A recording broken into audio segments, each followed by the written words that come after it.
लग्नाचे दागिने म्हणजे श्रीमंत पेशवाई दागिने, नाशिकचे सुप्रसिद्ध सराफ मयूर अलंकार सराफ।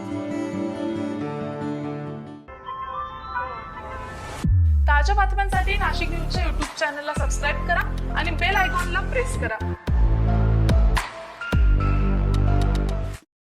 अमृतधाम भागातील फेरीवाला क्षेत्रात हातगाडीला परवानगी देण्याच्या मोबदल्यात तक्रारदार विक्रेत्याकडून 7,000ची लाच स्वीकारताना महापालिकेतील कनिष्ठ लिपिक संशयित आरोपी राजेंद्र पांडुरंग बोरकडे यास लाचलुचपत प्रतिबंध विभागाच्या पथकाने रंगेहात गुरुवारी जाळ्यात घेतले। महापालिकेच्या राष्ट्रीय फेरीवाला धोरण विभागात कनिष्ठ लिपिक या पदावर कार्यरत आहे। तक्रारदारांचा भाऊ दिव्यांग असून त्याची किरकोळ खाद्यपदार्थ विक्रीची हातगाडी अतिक्रमण विभागाने जप्त केली होती।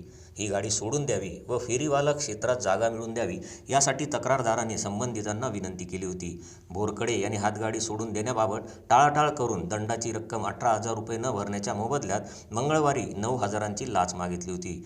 तडजोडी अंती 7,000 रुपयांची रक्कम स्वीकारण्याचे बोरकडे यांनी मान्य केले। तक्रारदाराने याबाबत लाचलुचपत प्रतिबंधक विभागाकडे तक्रार अर्ज दिला होता। मनपाचे मुख्यालय असलेल्या राजीव गांधी भवनातील तळमजल्यावरील कक्षाबाहेरील फेरीवाला पुरुषांच्या प्रसाधन गृहाजवळ लाचलुचपत प्रतिबंधक विभागाच्या पथकाने सापळा रचला। येथील प्रसाधन गृहात बोरकडे यांनी तक्रारदाराकडून 7,000ची रोकड दुपारी स्वीकारताच पथकाने प्रसाधन गृहास त्यास रंगेहात पकडले। ताज्या बातम्यांसाठी नाशिक न्यूजच्या YouTube चॅनलला सबस्क्राईब करा आणि बेल आयकॉनला प्रेस करा।